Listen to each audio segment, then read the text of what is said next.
የጌታ ሰላምና ጸጋ ለእናንተ ይሁን የተወደዳችሁ ተመልካቾቻችን። ይህ በኢትዮጵያ ቃለ ሕይወት ቤተክርስቲያን ወጣቶች አገልግሎት ክፍል እንደዚሁም በሕይወት ቲቪ ትብብር አንድ ላይ የሚቀርብ ወጣት ለወንጌል ዓላማ የተሰኘ ሳምንታዊ የቴሌቪዥን ፕሮግራማችን ነው። ዛሬ በወጣቶች የቴሌቪዥን ፕሮግራም የምንነጋገርበት አጀንዳ በቅርቡ በመናደርገው የወጣቶች ስልጠና አገር አቀፍ የወጣት መሪዎቻችን ጉባኤ ላይ ያተኮረ ይሆናል። ይህንን ውይይት ለማድረግ ሁለት እንግዶች አብረውኛሉ።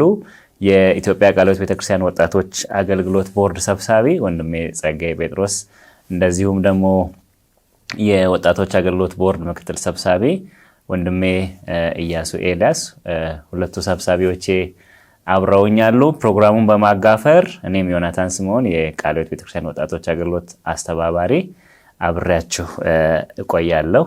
አብራችሁን እንድትሆኑ ግብዣዬን አቀርባለሁ። እሺ ወንድሞች እንኳን ደህና መጣችሁ። እንዴት ነበረ ሳምንቱ? ቆንጆ ነው። ዝናብ ምናምን ጀማምሯል? ስራ ህይወት ሁሉ ሰላም? ክረምቱ እየጀመረ ነው። ጆሽ ክረምት መስሎ ነው የመጣው። የአካባቢ ትንሽ ቀዝቀዝ ይላል። እግዚአብሔር ይመስገን። ከላይ በመግቢያዬ እንደጠቀስኩት ዛሬ በዋናነት የምንነጋገረው በቅርቡ በኢትዮጵያ ቃለ ሕይወት ቤተክርስቲያን ወጣቶች አገልግሎት ያዘጋጀነው አንድ ትልቅ ፕሮግራም አለ። በሱ ዙሪያ ይሆናል። የመጀመሪያ ጥያቄን የማቀርበው ለጸግሽ ነው። የወጣቶች አገልግሎት ጠቅላላ ጉባኤና አሁን ደግሞ ለመጀመሪያ ጊዜ የምናደርገው የወጣት መሪዎች ጉባኤ ወይም ኢኬኤችሲ ዩዝ ሊደር ሰሚት ያልነው ነው በእንግሊዝኛ። በሁለቱ መካከል ያለው ልዩነት ምንድነው? ሰዎች አንዳንድ ጊዜ ግራ እንዳይጋቡ እስቲ ይህንን በማብራራት እንጀምር። እሺ፣ መልካም ነው። የኢትዮጵያ ቃለ ሕይወት ቤተክርስቲያን የወጣቶች ጠቅላላ ጉባኤ ስንል በአመት አንድ የሚደረግ በተለይም ወደ ጥር መጨረሻ አካባቢ ላይ በየአመቱ የሚደረግ ከየመዋቅሩ ጉባኤውን መሳተፍ የሚገባቸው የወጣት መሪዎች የሚሰበሰቡበት፣ ሪፖርት የሚደመጥበት እንዲሁም ደግሞ እቅዶች ተደምጠው የሚገመገሙበትና የተለያዩ ከወጣቶች አገልግሎት ጋር ተያያዥነት ያላቸው አጀንዳዎች ተነስተው ውይይት የሚደረግበት እንዲሁም ውሳኔ የሚሰጥበት ጉባኤ ነው የኢትዮጵያ ቃለ ሕይወት ቤተክርስቲያን የወጣቶች ሀገር አቀፍ ጠቅላላ ጉባኤ ማለት ያ ነው። አሁን ሚያዝያ 21 እስከ 23 ዱራሜ በደቡብ ምስራቅ ሸዋ ቀጠና የሚደረገው የወጣቶች ጉባኤ ስልጠና ነው። ተሳታፊዎቹ መሪዎች ናቸው፣ የወጣት መሪዎች ናቸው። የወጣት መሪዎች ተሰባስበው በወጣቶች አገልግሎት ዙሪያ፣ በመሪነት ዙሪያ፣ በተለያዩ ለመሪነት የሚጠቅሙ ርዕሰ ጉዳዮች ዙሪያ ላይ ስልጠና የሚወስዱበት ነው እንጂ አጀንዳ ቀርቦ ተቀርጾ የሚነጋገሩበት፣ ውሳኔ የሚሰጥበት እንዲሁም እቅድና ሪፖርት የሚደመጥበት ጉባኤ አይደለም። ይሄኛው ልዩ ያደርገዋል። ሙሉ በሙሉ በስልጠናና ትምህርት ላይ የሚታኮር ጉባኤ ነው። የጸሎት ጊዜዎች ይኖሩናል። በዛ ብቻ የምናሳልፍበት ለአገልግሎት አቅም ግንባታ የሚሆኑ ነገሮች የሚደረጉበት ጉባኤ ነው የሚሆነው። ያጸግሽ በጣም ጥሩ አብራርተዋል። በአጭሩ የወጣቶች አገልግሎት ጠቅላላ ጉባኤ ማለት ውሳኔ ሰጪ የመጨረሻው የስልጣን አካል ነው በወጣቶች አገልግሎት መዋቅር። እሱ ከህብረት የሚወከሉ ሰዎች ያሉበት ነው። ይሄ ደግሞ አሁን እንዳልከው ከአጥቢያ ጀምሮ እስከ ላይ ድረስ ያሉ የወጣት መሪዎች ለስልጠና አሁን እንዳልከው አቅም ለመገንባት የጀመርነው በዋናነት ትኩረቱ ስልጠና ላይ ያተኮረ ፕሮግራም ነው። በዚህ ላይ ምናልባት በጣም ግልጽም እንዲሆን አምና 50ኛ ዓመቱን አክብሯል የኢትዮጵያ ቃለ ሕይወት ቤተክርስቲያን የወጣቶች አገልግሎት። 50ኛ ዓመቱን ካከበረ በኋላ የተወለደ ራዕይ ነው ይሄኛው የመጀመሪያው የወጣት አገልጋዮችና መሪዎች ስልጠና። ስለዚህ 50ኛ ዓመቱን ጨርሰናል። ሌላ ቀጣይ 50 ዓመት ወጣቶቻችን ብቁ መሪ እንዲሆኑ መጽሐፍ ቅዱሳዊ መሪ እንዲሆኑ ትውልድን ለታድሶ የሚያዘጋጁ መሪዎች እንዲሆኑ ታስቦ በቦርድ በሀገር አቀፍ በወጣቶች አገልግሎት ቦርድ ሰፊ ውይይት ተደርጎ የተወሰነ ውሳኔ ነውና በዛ መሰረት ነው ዘንድሮ የምናደርገው። እግዚአብሔር ቢፈቅድ ደግሞ በየአመቱ ተመሳሳይ የሆነ የወጣት መሪዎች ስልጠና የሚቀጥል ነው የሚሆነው። እሺ፣ እናመሰግናለን። ምናልባት ከዚህ ጋር ተያይዞ ዘንድሮ ለመጀመሪያ ጊዜ የምናዘጋጀው የወጣት መሪዎች ጉባኤ አለ፣ የዩዝ ሊደርስ ሰሚት አለ። መቼ ነው ይሄ ፕሮግራም የሚካሄደው? የት ነው ይሄ ፕሮግራም የሚካሄደው? ተሳታፊዎቹ እነማን ናቸው? ቁጥራቸው ምን ይመስላል? የሚለውን ደግሞ ጆሽ አንተ ታነሳለናለህ። እሺ፣ በጣም ጥሩ። መቼ ነው ይሄ ፕሮግራም የሚጀምረው ለሚለው ጥያቄ ከሚያዝያ 21 እስከ 23 ባለው ጊዜ ውስጥ ይጀምራል። ለተከታታይ ለ3 ቀናት የሚቆይ ፕሮግራም ነው የሚሆነው። ስለዚህ ሚያዝያ 21 መግቢያው ይሆናል ማለት ነው። ይሄ የት ነው የሚካሄደው ለሚለው ደግሞ በደቡብ ምስራቅ ሸዋ ቀጠና ወይም ደግሞ ዱራሜ የሚካሄደው ፕሮግራም ይሆናል ማለት ነው። ተሳታፊዎቹ ደግሞ እነማን ናቸው ለሚለው ጥያቄ በዋናነት በየመዋቅሩ በመሪነት የሚያገለግሉ መሪ አመራሮች ወይንም ደግሞ አገልጋዮች እንዲሁም ደግሞ በቤተ ክርስቲያን በየመዋቅሩ በንቃት እየተሳተፉ የሚያገለግሉ አገልግሎት የሚሰጡ ለወደፊት ደግሞ መሪ ሊሆኑ ይችላሉ ተብለው የሚታሰቡ ይህንን ፕሮግራም መካፈል ይችላሉ። ስለዚህ እነሱም ተሳታፊዎች ይሆናሉ ማለት ነው። ሌላው ቁጥራቸው ምን ያህል ነው፣ ምን ያህል ይጠበቃል ለሚለው ጥያቄ እንግዲህ የሚጠበቀው በዱራሜ ከ1000 በላይ ወጣቶች መሪ ወጣቶች ወይንም ደግሞ መሪዎች ይሳተፋሉ ብለን እንጠብቃለን። ጆሽ በጣም ጥሩ አድርገህ ነው የገለጥክልን። እንግዲህ ይሄ ፕሮግራም እኛ የቃሉ ቤተክርስቲያን ልጆች ነን። የቃሉ ቤተክርስቲያን በጣም በቃሉ የተመሰረተች ቤተክርስቲያን ነች። ሁሉንም ነገር የምናደርገው ከዛ መነሻ በማድረግ ነው እንደሚታወቀውና ይሄም ስልጠና የራሱ የሆነ መሪ ጥቅስ መሪ ቃል አለው የዘንድሮ ማለት ነውና የዚህ ከሚያዝያ 21 እስከ 23 አሁን ወንድሜ ጆሽ እንደጠቀሰው ደቡብ ምስራቅ ሸዋ ቀጠና ዱራሜ በመናካሄደው የወጣት መሪዎቻችን ጉባኤ መሪ ጥቅሱ ምንድነው፣ መሪ ቃሉ ምንድነው የሚለውን ደግሞ ጸግሽ አንተ ታብራራልናለህ። መሪ ቃሉ የመሪዎች ሚና ለቤተ ክርስቲያን ታድሶ የሚል ነው። መሪ ጥቅሳችን ደግሞ 1 ጴጥሮስ ምዕራፍ 5 ከ2 እስከ 3 ያለው ነው። ቁጥር 2ን ብቻ አነባለሁ። በእናንተ ኃላፊነት ስር ያለውን የእግዚአብሔርን መንጋ ጠብቁ የሚል ነው። መሪዎች በማንኛውም ለውጥ እንቅስቃሴ ትልቅ ሚና አላቸውና መሪ በደንብ ካልታጠቀ፣ መሪ የለውጥ ተዋናይ ካልሆነ የሚመራው አካል ለለውጥ ዝግጁ መሆን አይችልም።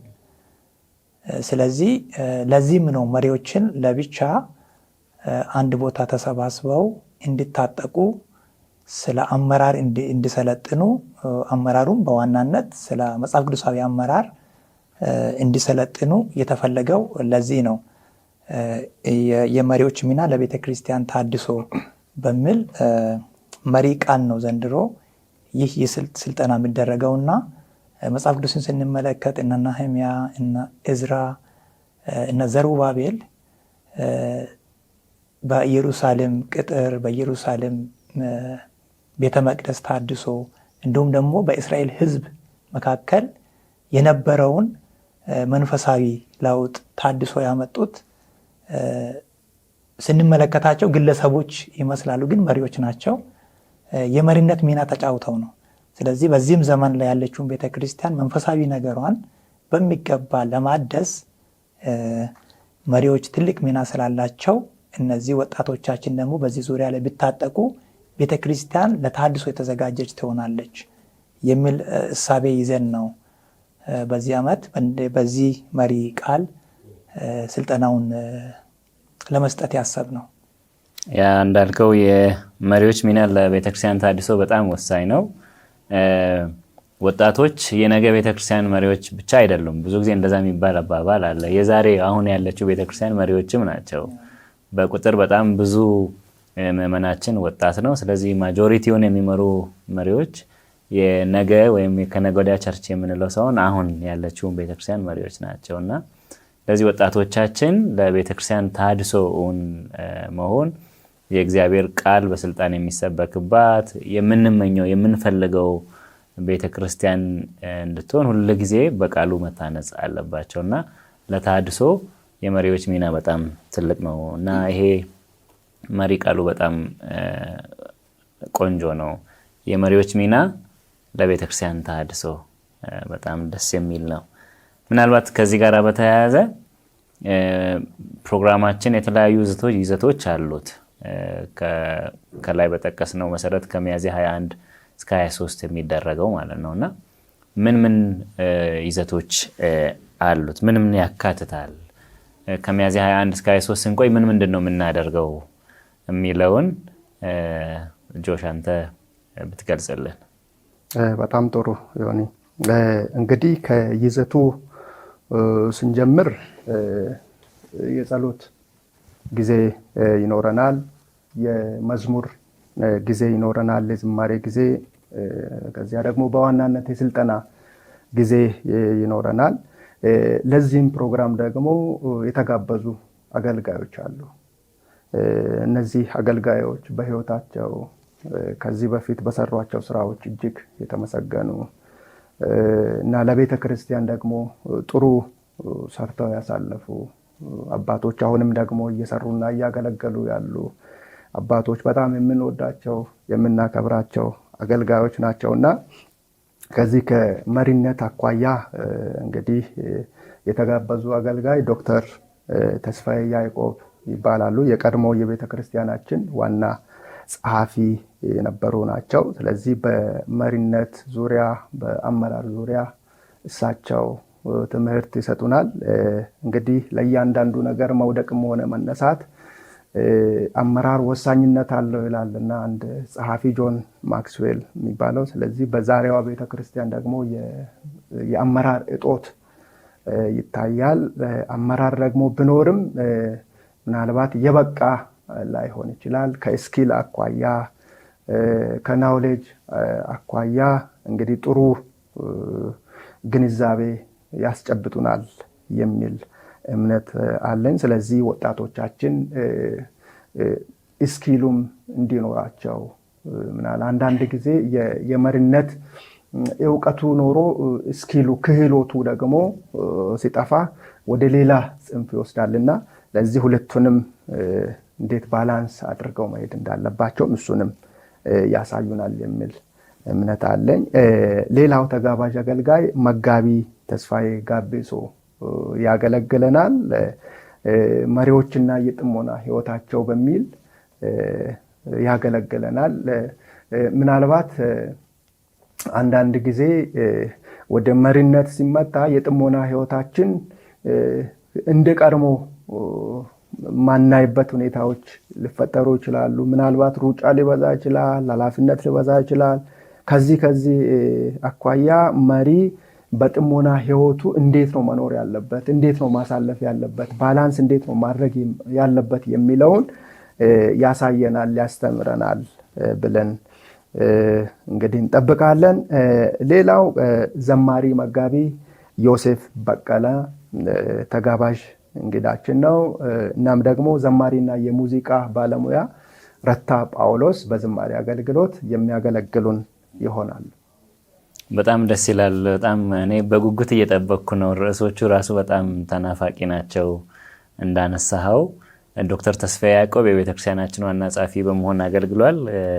እንደዚህ አይነት አባቶች አሁን ያሉ ወጣት መሪዎችን ሲያስተምሩ፣ ሲያበረታቱ አደራም አሳልፎ እንደመስጠትም ነው ቤተክርስቲያንንና በጣም ትልቅ ትርጉም ነው ያለው። ለዚህ ወጣቶቻችን በጉጉት እንዲጠብቁ ማሳሰብ እንወዳለን። መሪዎችና የጥሞና ህይወታቸውን እንዳነሳኸው አንዱ በዚህ ዘመን የሚገጥመን ተግዳሮት ነው አይደል? በስራ ቢዚ በመሆን በሩጫ የግል ጥሞናችንን መጽሐፍ ቅዱስ ማንበባችንን ጸሎታችንን እንዘነጋለንና እሱን ደግሞ ጠንከር አድርጎ ለወጣት መሪዎቻችን ማስረጽ ቤተክርስቲያንንም ማትረፍ ነው። ነገም በጣም ጠንካራ መንፈሳዊ ሕይወት ያለው መሪ ማፍራት ነው እና በጣም ደስ የሚል ይዘት ነው ፕሮግራማችን ያለው። የሚቀጥለው ጥያቄ የሚሆነው ከተሳታፊዎች ምን ይጠበቃል የሚለውን ነው። እንግዲህ ከላይ ለመጥቀስ እንደተሞከረው ወደ 1000 ከዛ በላይ የሚሆኑ ተሳታፊዎችን እንጠብቃለን። እስካሁን ያለን መረጃም አለ፣ እሱም በኋላ ታካፍለናለህ። አሁን ምንድን ነው የሚጠበቀው ከተሳታፊዎች? የምዝገባ ሁኔታ ምንድን ነው የሚመስለው? ክፍያ ነገር ደግሞ አለው ይሄ ስልጠናና እሱንም በዛው ነካ አድርገን እንድታልፍ። ከተሳታፊዎች የሚጠበቀው የመጀመሪያው ነገር የምዝገባ ጊዜ ገደብ አለውና በዛ በተሰጠው የጊዜ ገደብ መመዝገብ ይጠበቅባቸዋል። ለምዝገባውም ደግሞ የሚያስፈልገው 3200 ብር ብቻ ነው በአንድ ሰው። ይህ 3200 ከሰልጣኞች የሚያዋጡት መዋጮ ሰልጣኞቹ ከመኖሪያ አካባቢያቸው ወደ ስልጠናው ቦታ ማለትም ወደ ዱራሜ የሚያደርጉትን የትራንስፖርት ደርሶ መልስ የማያካትት ነው። ይህንን በግልጽ ሰልጣኞቻችን ማወቅ አለባቸው። አንዳንድ ጥያቄዎች ወደኛ እየመጡ ስለሆነ ማለት ነው እና 3200 ትራንስፖርቱንም ጨምሮ ነው ወይ የሚል ጥያቄ በተደጋጋሚ እየተጠየቅን ነው ከተለያየ ቀጠና። ስለዚህ 3200 ያንን ትራንስፖርት አያካትትም። እዛው ዱራሜ ከሄድን በኋላ ከምናድርበት ቤት ወደ ስልጠናው ስፍራ የምንመላለስበትን ትራንስፖርት ብቻ ነው የሚሸፍነው እንጂ ሌላውን ትራንስፖርት ሰልጣኞች ከቤተ ክርስቲያናቸው በኩል በሚደረገው ድጋፍ ከ3200 ውጪ በሚደረገው ድጋፍ እና አንዳንዶቹ ደግሞ ራሳቸውን ችለው የሚመጡ ሰዎች በራሳቸው የሚሸፍኑት ነው የሚሆነው። 3 ቀን እንቆያለን ከመመለሻ ቀን ውጪ። ስለዚህ በ3ቱ ቀን ቆይታችን ቁርስ፣ ምሳ፣ እራት አለ። ከዚሁ ላይ ነው የሚሸፈነው የምግብ ወጪያችን። እዛ ስንቆይ ሁሉም ተሳታፊ ማለት ነው ሁሉም ሰልጣኝ እዛ ሲቆይ ከዚሁ ላይ ነው የሚሸፈነው። ከዛ ውጪ ደግሞ የቲሸርት ክፍያ ጭምር ያካተተ ነው። ቲሸርቶች ይዘጋጃሉ። ለእያንዳንዱ ሰልጣኝ ቲሸርት ተዘጋጅቶ ይቀርብለታል። ስልጠናው በሚሰጥበት ከተማ ስንቆይ የምናርፈው በተለያየ ቦታ ስለሆነ ካረፍንበት ወደ ስልጠናው ቦታ ደርሶ መልስ ትራንስፖርት ይኖራል። መኪና እንኮናተራለን። ለዛም ደግሞ ድጋፍ የሚሆን ነው የሚሆነው። ከዚህ ከ3200 ላይ ነው ለዛ ዓላማ የምንጠቀመው። በተጨማሪ የስልጠና ሞጁሎች ይዘጋጃሉ። ለዛ ህትመትም ይውላል። እንዲሁም ደግሞ የተለያዩ አስተዳደራዊ የሆኑ ወጪዎች ይኖራሉ። እነዚህን ሁሉ ያካተተ ነው። ክፍያው እንግዲህ ከሚያስፈልገው ጉዳይ አንጻር ስናየው በጣም የተመጣጠነ ማንኛውም ሰው በቀላሉ እንዲሳተፍ የሚያደርግ ነውና ስለዚህ ይህንን ከግንዛቤ ውስጥ በማስገባት ተሳታፊዎቻችን ከወዲሁ ተዘጋጅተው በተሰጣቸው የምዝገባ ጊዜ ላይ እንዲመዘገቡ እናበረታታለን። በተጨማሪም አገር ውስጥም ከሀገር ውጭም የምትገኙ የኢትዮጵያ ቃለ ሕይወት ቤተክርስቲያን አገልጋዮች የነበራችሁ፣ መሪዎች የነበራችሁ እንዲሁም ደግሞ ሌሎች የወንጌል አማኞች በገንዘባችሁ ይህንን አገልግሎት መደገፍ ትችላላችሁ። ምክንያቱም ብዙ ወጪ ያለበት ነው አገልግሎቱ ፕሮግራሙ ማለት ነውና ስለዚህ ለዚህ ፕሮግራም በጣም ሰፊ የሆነ የፋይናንስ ድጋፍ ያስፈልገናል። ይህንን ማንኛውም ግለሰብ ይሁን ቤተክርስቲያን ይሁን ማናቸውም የአገልግሎት ዘርፎችን ቢሆኑ ተጨማሪ የገንዘብ ድጋፍ ማድረግ ሲፈልጉ የኢትዮጵያ ቃለ ሕይወት ቤተክርስቲያን ዋና ጽሕፈት ቤት ያሉ የወጣት መሪዎቻችንን በማግኘት ድጋፍ ሊያደርጉ ይችላሉና ይህንንም በጣም እናበረታታለን። እንግዲህ ትውልድን የምናስታጥቀው ተባብረን ተጋግዘን ስለሆነ ማለት ነው። አመሰግናለሁ። ጸግሽ ያቀረብከው በጣም ትልቅ ጥሪ ነው፣ የበረከትም እድል ነው። እንግዲህ በዚህ ትልቅ እንቅስቃሴ ውስጥ እጃችሁን ይኖርበት፣ አሻራችሁን አሳርፉ የሚል ትልቅ ጥሪ ነው፣ ትልቅ የበረከት ጥሪ ነው እና ብዙ ሰዎች ይህንን እንደሚቀበሉ ተስፋ አድርጋለሁ። በጣም ታንኪዩ ጸግሾ። እስካሁን ያለው የምዝገባ ሁኔታ ምንድን ነው የሚመስለው ጆሽ? እስካሁን ያለው የምዝገባ ሁኔታ እንግዲህ በመዋቅሩ መሰረት ለእያንዳንዱ ቀጠና ኮታ ተሰጥቷል። እንዲሁ ደግሞ ለልዩ ህብረትም ኮታ ተሰጥቷል። ስለዚህ እስካሁን እንግዲህ ምዝገባው ከ650 በላይ ተመዝጋቢዎች እንዳሉ ነው። ጥሩ እየተንቀሳቀሰ ነው። ያው እንግዲህ በእቅዳችን መሰረት ማጆሪቲ የሚባለው ቁጥር ተመዝግቧል። አሁንም ግን ወጣቶቻችን በዚህ በንቃት እንዲሳተፉ እንፈልጋለን። ምዝገባው የሚጠናቀቅበት ቀን አለ አይደል? የወጣቶች አገልግሎት ስራ አስፈጻሚ የወሰነበት ቀን አለ። ይሄን የቀጠና መሪዎቻችን ሁሉ ያውቃሉ፣ በገልጸንላቸዋል። መቼ ነው የሚጠናቀቀው? በእነዚህ ቀናት ውስጥ በቀሪ ቀናት ውስጥ እንዴት ነው መመዝገብ የሚችሉት? እስካሁን አልተመዘገብኩም። ምናልባት ይህን ፕሮግራም ሰምተው ሊሆን ይችላል። ምናልባት ደግሞ በመዋቅር የወረደውን ደብዳቤ አግኝተው ሊሆን ይችላል እና መመዝገብ ለሚፈልጉ እስካሁን ላመለጣቸው እንዴት ነው መመዝገብ የሚችሉት? መቼ ነው ደግሞ የሚጠናቀቀው? ምዝገባው የሚጠናቀቀው መጋቢት 20 2018 ዓ.ም ነው። እንግዲህ ኦልሞስት ተቃርበናል ማለት ነው። ወደ ማጠናቀቂያው ደርሰናል። እስከዛ ቀን ከዚህ በፊት ለቀጠና ለህብረት ለልዩ ህብረቶች ታች የወረዱ ደብዳቤዎች አሉ። በዛ ደብዳቤ ላይ የተቀመጠ አካውንት አለ፣ የንግድ ባንክ ቁጥር አለ። በዛ ላይ ቀጥታ ለዋናው ጽህፈት ቤት ነው የሚያስገቡት። የኢትዮጵያ ቃለ ሕይወት ቤተክርስቲያን ሀገር አቀፍ የወጣቶች አገልግሎት አካውንታችን ነው። እሱ ላይ ቀጥታ 3200 ብር በእያንዳንዱ ሰው ስም ማስገባት ይቻላል። ምናልባት እንደው አንድ አጥቢያ 2-3 ሰው እንኳን የሚታሳትፍበት እድል ካለ የሶስቱንም ሰው ወይም የሁለቱንም ሰው አንድ ላይ አድርጋ በተሰጠው 3200ውን በ3 ሰው በ2 ሰው በማባዛት ያንን ማስገባት ይቻላል። ከዛ በኋላ ግን ደረሰኙ በጣም አስፈላጊ ስለሆነ ወደ ዋናው ጽህፈት ቤት መምጣት ስላለበት አጥቢያ ላይ የተመዘገቡ ወጣት መሪዎቻችን ደረሰኙን ለህብረት መስጠት አለባቸው። ህብረት ደግሞ በስሩ ካሉት ሰብስቦ ለቀጠና ያመጣል። ቀጠናም ከእያንዳንዱ ህብረት የሰበሰባቸውን ወይም ልዩ ህብረት የሰበሰባቸውን ደረሰኞች ወደ እኛ ወደ ዋናው ጽህፈት ቤት የሚልክ ይሆናል። ደረሰኞቹ ደግሞ ኦሪጂናል መሆን አለባቸው። ኮፒ ያልተደረጉ ኦሪጂናል ደረሰኞች መሆን አለባቸው። ተሳታፊዎች ይህንን ከወዲሁ አውቀው ለስልጠናው ሲመጡ መወዛገብ እንዳይኖር ከወዲሁ አውቀው ተዘጋጅተው እንዲመጡ ማበረታታት እፈልጋለሁ። ምናልባት በዚህ አጋጣሚ ተጨማሪ አድርጌ ማስተላለፍ የሚፈልገው መልእክት አንሶላና ቀለል ያሉ አልጋ ልብሶችን ተሳታፊዎቻችን ይዘው ቢመጡ በጣም ይጠቅመናል። በተለይም ራሳቸው ይጠቀማሉ። ብዙ ሰው የሚስተናገድበት ስልጠና ከመሆኑ አንጻር መልበሻ ሊያጥር ይችል ይሆናል ድንገት። ለዛ ደግሞ እንዳንቸገር እያንዳንዱ ሰው ከመልበሻ እጥረት የተነሳ እንዳይቸገር የየራሱን አንሶላ ወይንም አልጋ ልብስ ይዞ ቢመጣ በጣም የተሻለ ነው የሚሆነው። በተጨማሪም አሁን እንግዲህ ዝናብ ጀምሯል። ቀዝቃዛ አየር ነው እያየን ያለ ነው። እንግዲህ 1 ወር አካባቢ ነው ስልጠናው የቀረውና ዝናቡ ሊቀጥል ይችላል፣ ቅዝቃዜም አለ። ስለዚህ ወፍራም ልብሶችን፣ ጃኬቶችን፣ ሙቀት ሊሰጡ የሚችሉ ልብሶችን እያንዳንዱ ሰው ይዞ ቢመጣ የተሻለ ይሆናል የሚል ሀሳብ ነው ያለኝ። አመሰግናለሁ ጸግሽ።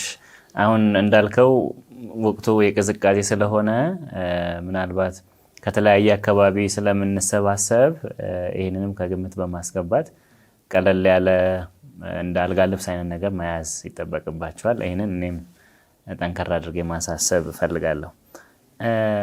እንደምታውቁት እንግዲህ እኛ በመዋቅር ነው የምንሰራውና በዋናነት የአጥቢያ የህብረት የቀጠና ወጣት መሪዎች እንዲሳተፉ ነው በዚህ ለምንፈልገው።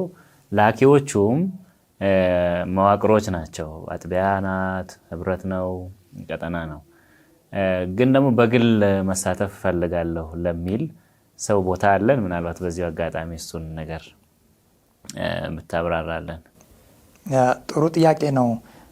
ብዙ ጊዜ እንደዚህ አይነት ስልጠናዎች ሲኖሩ ማደግ የሚፈልጉ መማር የሚፈልጉ እድሉን ያጡ ወጣቶች እድሉ ቢሰጣቸው በጣም ደስተኛ ይሆናሉና እኛም ያንን እድል መስጠት እንፈልጋለን።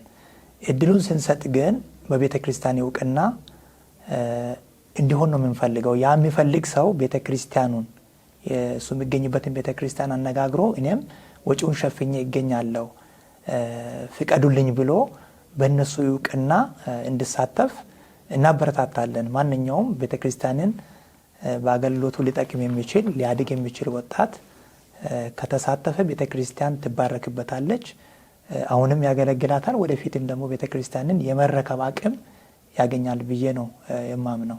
ስለዚህ ይቻላል ማለት ነው። ስለዚህ ይቻላል። ምናልባት ይህንን መልእክት የምትከታተሉ ወጣት መሪዎቻችን በመዋቅር በኩል በአጥቢያ በህብረት በቀጠና የማትላኩ በግሌ ግን መሳተፍ እፈልጋለሁ የምትሉ ወንድሞችና እህቶች አሁን ወንድም የጸግሽ እንዳለው በቤተ ክርስቲያን በኩል በግለሰብ ሰው በቤተ ክርስቲያን በኩል አስፈቅዳችሁ የየት ቤተ ክርስቲያን አባል እንደሆናችሁ የትኛውን ህብረት ውስጥ እንደምትካተቱ ታውቆ መመዝገብ መምጣት መሳተፍ እንደምትችሉ በዚሁ አጋጣሚ ማሳሰብ እንወዳለን።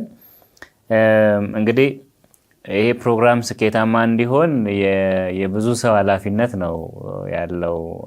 እኛ እንደ ወጣት መሪዎች በአገር አቀፍ ደረጃ ነገሩን እንደምናስተባብር አካላት የራሳችን ድርሻ አለ።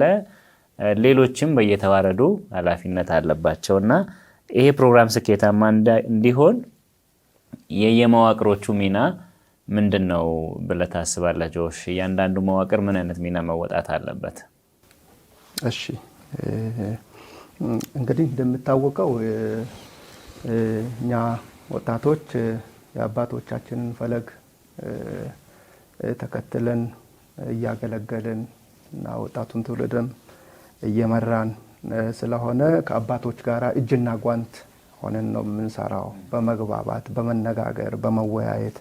ስለዚህ ለየመዋቅሩ ደግሞ ተገዢ ሆነን ቤተክርስቲያኒቷ ባስቀመጠችው አቅጣጫ መሰረት ነው የምንሄደውና ስለዚህ ይህን ፕሮግራም ውጤታማ እንደሆን በየመዋቅሩ ያሉት በጸሎት እንዲደግፉን እንፈልጋለን።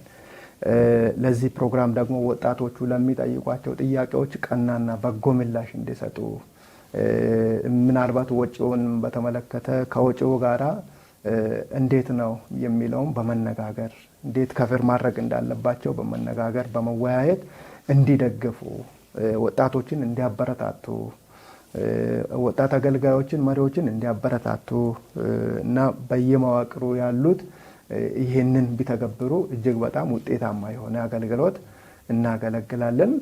ከስር ያሉ ወጣቶችም ያገለግላሉ። ስለዚህ ሁሉም መዋቅር ተባብሮ ሲሰራ ነው ውጤታማ ማድረግ የምንችለው ማለት ነው። አዎ የአጥቢያ ወጣት መሪዎች እዚህ ውስጥ ትልቅ ድርሻ ያላቸው፣ ወጣት መሪዎቻቸውን ወደዚህ በመላክ የህብረት ወጣት መሪዎች፣ የቀጠና ወጣት መሪዎች እንደዚሁም ደግሞ ከአጥቢያ ጀምሮ የአባት መሪዎች አሁን እንዳልከው አንድ ላይ ነው የምናገለግለው። ቤተክርስቲያናችን አመራሯ የቡድን ነው። ስለዚህ ወጣቶች ለአባቶች እየታዘዙ በመነጋገር ይህም ፕሮግራም ማድረግ አለብን። አባቶች ደግሞ ወጣቶችን ወደዚህ በመላክ ወጣት መሪዎቻችንን ነገ የተሻለ ቦታ ላይ እንዲደርሱ እግዚአብሔር ቃል ልምድ ካላቸው ሰዎች እንዲማሩ መላክ አለባቸው። በጣም ጥሩ መልእክት ነው። ምናልባት ጸግሽ እዚህ ለመጨመረው ነገር አለ? ይህንን ሀሳብ ማጠናከር እፈልጋለሁ። ቤተክርስቲያን ሁሉም ሰው ተጋግዞ ተባብሮ የሚያገለግልባት ናትና በዋናነት እንግዲህ ቤተክርስቲያን ውስጥ አጥቢያ ጋር ስንመጣ የልጆች አገልግሎት፣ የወጣቶች አገልግሎት፣ የሴቶች አገልግሎት የሚባሉ አሉ እና አጠቃላይ ቤተክርስቲያን ደግሞ መሪዎች አሉና እነዚህ ሁሉም ለምሳሌ ስልጠናው የወጣቶች ቢሆንም የልጆች አገልግሎትም ይሁን የሴቶች አገልግሎት ደግፎ መላክ ይችላል ሰውን። አንዳንድ ቤተክርስቲያናት አቅም የሌላቸው ይኖራሉ። ፍላጎቱም እያለ አቅም ላይኖር ይችላልና ያላቸው ነገር ተከፋፍለው የሚችሉትን ያክል ድጋፍ አድርገው ብሊኩ ያ ወጣት ተመልሶ ልጆችንም ያገለግላል፣ ቤተክርስቲያኒቱንም ማህበረሰቡንም ነው የሚያገለግለውና ስለዚህ መደጋገፉ በጣም የተጠናከረ እንዲሆን ለአንድ አካል ግንባታ ስለሆነ ማለት ነውና ይሄንን ያው የቤተክርስቲያን መሪዎች ብዙ እየተጉ ያሉ መሪዎች እንዳሉ እየሰማን ነው። በጣም ብዙ እንቅስቃሴ እያደረጉ ከዋናው ጽሕፈት ቤት ጀምሮ እስከ አጥቢያ ያሉ ብዙ ቀጠናዎች ህብረቶች ላይ እየተንቀሳቀሱ ያሉ መሪዎች አሉ። እነዛ መሪዎች ደግሞ አሁንም ድጋፋቸውን እንዲቀጥሉ ቀኑ እስኪያልፍ ድረስ በሚገባ ከወጣቶች ጎን እንዲቆሙ ደጋግመን እናሳስባለን። በጣም እናመሰግናለን። በመጨረሻም እንግዲህ ፕሮግራሙ የሚደረገው ከላይ ደጋግመን እንደጠቀስነው ከሚያዝያ 21 እስከ 23 በደቡብ ምስራቅ ሸዋ ቀጠና ዱራሜ ከተማ ነው። የደቡብ ምስራቅ ሸዋ ቀጠና መሪዎችን፣ አባት መሪዎችን፣ እናቶችን፣ ወጣቶችን ማመስገን እንፈልጋለን። ሆስት የሚያደርጉን የሚቀበሉን እነሱ ስለሆኑ እንደ ፕሮግራሙ ካለፈ በኋላ ነው ብዙ ጊዜ እንደዚህ አይነት ነገር የምናደርገውና እኛ ግን በጊዜ እኛን ለመቀበል ፈቃደኛ ስለሆኑ አሁን በብዙ ትጋት ውስጥ ስላሉ እግዚአብሔር ይባርካቸው ማለት እንፈልጋለን። ከዛ ቀጥሎ እንግዲህ ደጋግማችሁ እናንተ እንዳነሳችሁት መዋቅሮች ወጣቶቻቸውን ወደዚህ መላክ ማስመዝገብ አለባቸው። ይህንን ደጋግመን አደራ ማለት እንፈልጋለን። እስካሁን ያልተመዘገቡ በእነዚህ ከላይ ጸግሽ እንደጠቀስከው መጋቢት 20 ነው የሚያልቀው። ኦልሞስት 1 ሳምንት ብቻ ነው የሚቀረን። በዚህ ጊዜ ውስጥ ተመዝግበው እንዲጨርሱ ምዝገባው እንዲጠናቀቅም አደራ ማለት እንፈልጋለን። በመጨረሻ ይሄ ፕሮግራም የተሳካ እንዲሆን እስከዛ ቀን ድረስ በጸሎት እንድንጠብቅ የሁላችንም ጤና ሰላም እንዲጠበቅ አገራችን ደህና እንድትሆን እግዚአብሔር ደግሞ በጣም መልካም የስልጠና ጊዜ እንዲሰጠን ሁሉም ሰው በጸሎት መጠበቅ አለበት። ይህንንም አደራ ማለት እንፈልጋለን። ከሚያዝያ 21 እስከ 23 በደቡብ ምስራቅ ሸዋ ቀጠና ዱራሜ ከተማ የሚደረገውን የመጀመሪያውን የኢትዮጵያ ቃለ ሕይወት ቤተክርስቲያን ወጣት መሪዎች ጉባኤን በተመለከተ መጠነ ሰፊ የሆነ ውይይት አድርገናል። ሁለታችሁም በዚህ በመገኘት ማብራሪያ ስለሰጣችሁ ፕሮግራሙን በተመለከተ አስፈላጊውን መረጃ ስላቀበላችሁ በጣም በራሴና በተመልካቾቼ ስም ማመስገን ፈልጋለሁ። ጌታ ኢየሱስ አብዝቶ ይባርካችሁ።